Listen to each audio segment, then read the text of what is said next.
Hi, long time no see.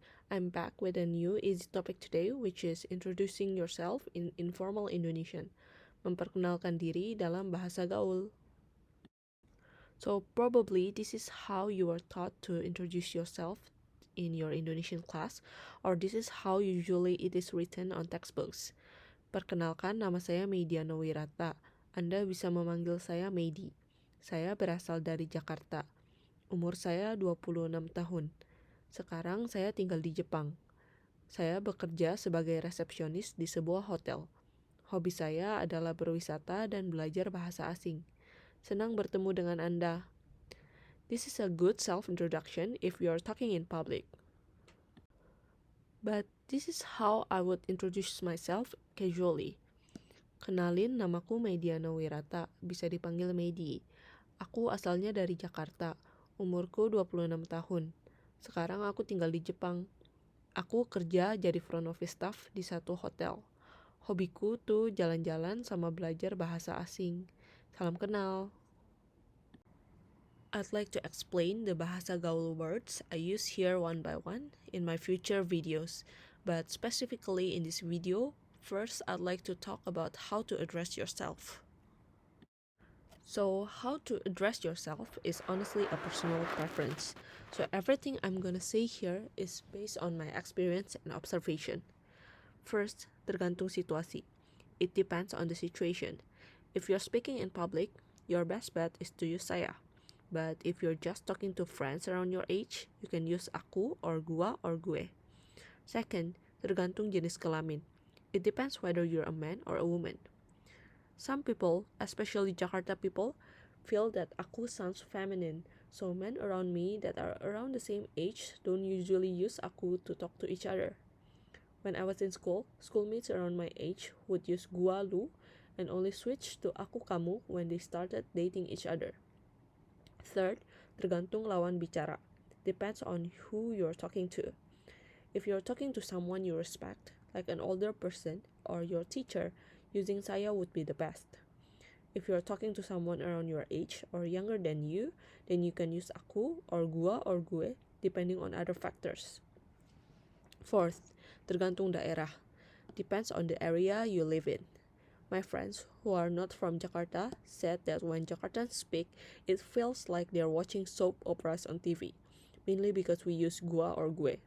And for them, aku doesn't sound feminine and men can use it normally. Fifth, tergantung lingkungan. Depends on your environment. I grew up not allowed using the word gua or gue because it sounds rude.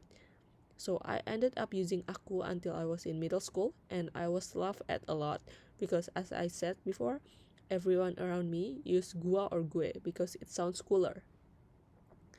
If you're confused by my explanation, don't worry. Just use saya when you're talking in public, to people you don't know personally, to shopkeepers, government officials, or to people you respect, like your neighbor or teacher.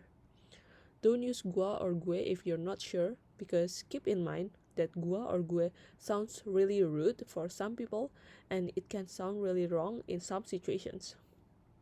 Just use aku when you're talking to your friends, unless you're a guy and you have a guy friend from Jakarta who complains that you sound too feminine. Okay, since we have talked about aku, saya, gua, or gue, let's talk about how to address the person you're talking to. So you might have heard the word Anda before. It's everywhere on Indonesian textbooks. But honestly, I've never really used it in my life. I hear it from time to time in public announcements or on TV, but I haven't really heard it from people around me.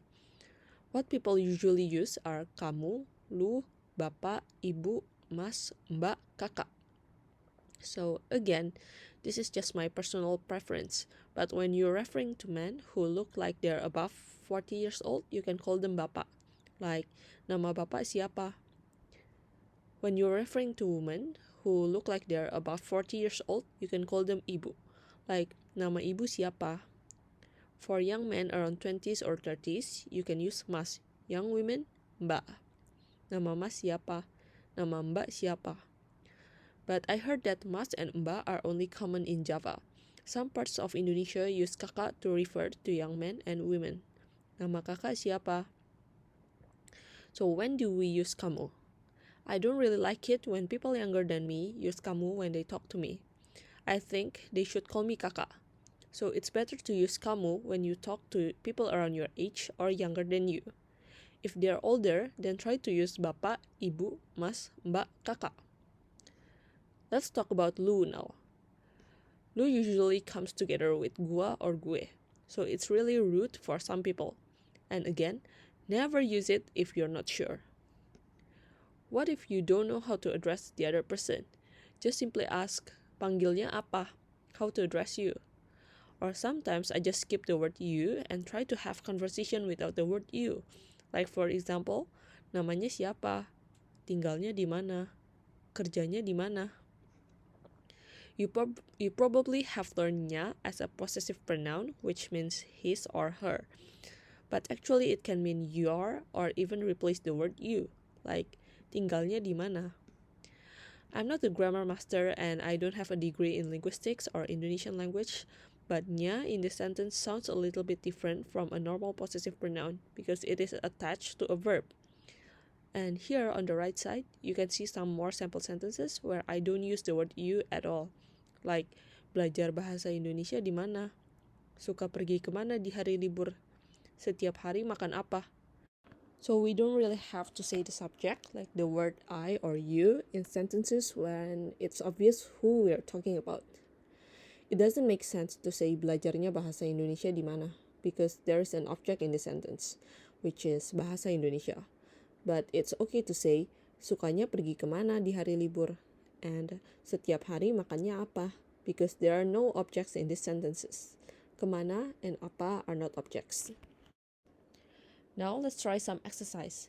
How would you say these sentences without the word kamu? Kamu punya anak berapa? Kamu kuliah di mana? Hobi kamu apa? Kamu suka makan ayam goreng? Kenapa kamu belajar bahasa Indonesia? Biasanya kamu jalan-jalan kemana? Let me know the answers in the comment box below.